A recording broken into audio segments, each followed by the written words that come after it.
premier chapeau. C'est pas toi qui es, c'est pas toi qui es beau. Tambour binaire et premier sabot.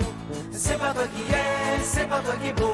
Dansant Quimper ou Landerneau. C'est pas toi qui es. Bonjour Isabelle. Bonjour Laurent. Merci de nous emmener ce matin en Bretagne, dans un petit village qui s'appelle Langouette, qu'on aurait pu chanter avec le bagad de l'Ambigoué.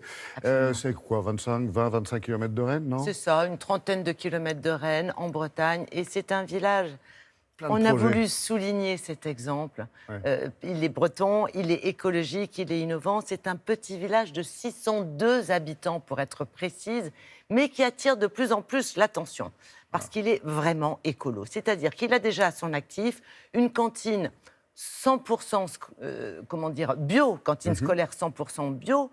Il y a aussi une centrale solaire qui alimente les bâtiments publics de la ville. Ça, c'est le deuxième point. Et c'est pas terminé. Il y a encore un troisième point. Les logements sociaux sont basse consommation. Ça veut dire en clair que la facture d'énergie avoisine les 200 € par an.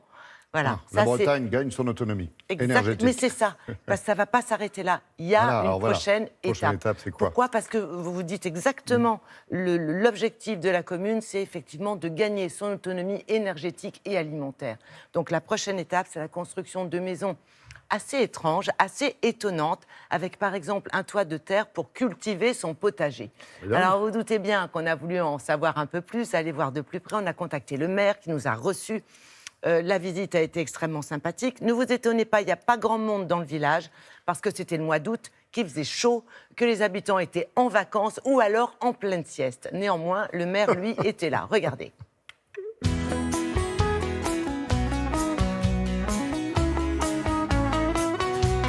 Vous êtes ici sur le toit de l'école primaire de Langouette. Et derrière moi, vous avez les premiers panneaux photovoltaïques installés en Bretagne il y a une vingtaine d'années. Ces panneaux sont visités aujourd'hui comme des collectors, puisque les techniques ont beaucoup évolué. Mais ces panneaux, pour anciens qu'ils soient, produisent encore 40% de l'énergie nécessaire à l'école.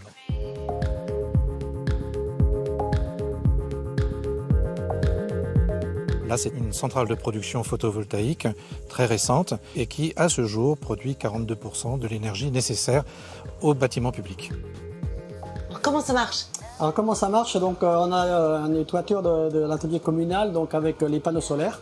Donc l'énergie est stockée dans ces accumulateurs d'énergie qui sont retransmis sur les compteurs photovoltaïques.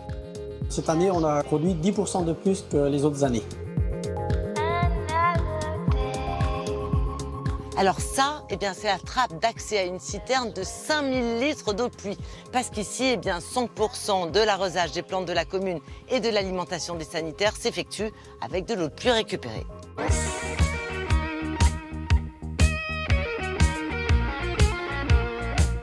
Là, nous sommes devant l'un des hameaux écologiques de la commune.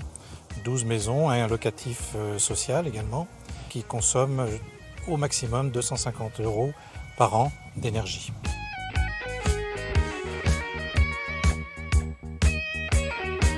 Et ça, c'est la voiture de la commune. Elle est électrique et accessible à tous les habitants. Mais bon, on ne va pas la prendre, on va tout près. C'est un peu un aboutissement d'un projet communal qui se trouve là, à expérimenter, explorer. À la fois une maison triple zéro, zéro besoin en énergie, zéro carbone, zéro déchet de chantier, mais en plus une maison qui est dotée d'un jardin en permaculture bio et qui va accompagner donc la politique communale que nous mettons en place depuis au moins une quinzaine d'années, qui est de s'approvisionner 100% local et 100% bio. Cette maison est fabriquée en voûte de bois. Elle est enveloppée d'un matériau biocomposite qu'on utilise pour l'étanchéité des bateaux. La grande solidité des voûtes nous permet d'avoir un jardin potager en toiture. Grâce aux buttes de terre, nous avons un système de géothermie qui nous permet d'avoir une température constante tout au long de l'année, quelle que soit la température extérieure.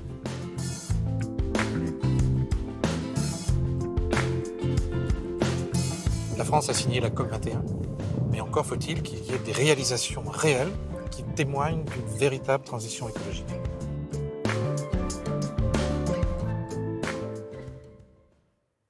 J'imagine, Isabelle, que ça commence à se savoir et que ça attire du monde, un village comme ça, non? Et déjà, ce maire qui ne lâche rien, qui est fort sympathique, volontaire. assez timide, mais qui fait beaucoup de choses. Il est cité en exemple dans toute la région, c'est-à-dire beaucoup de ses confrères des communes avoisinantes viennent voir sur place ce qui se passe, et puis il reçoit beaucoup de demandes de personnes qui veulent venir habiter dans le village de Langouette. Et le village n'est pas extensible à l'infini, donc il essaie Au niveau pépette, rapidement. Oui, c'est ça. Ah oui, et comment on fait? C'est un petit village quand même. Hein. À 602 habitants. Ouais. Voilà. Merci beaucoup, Isabelle.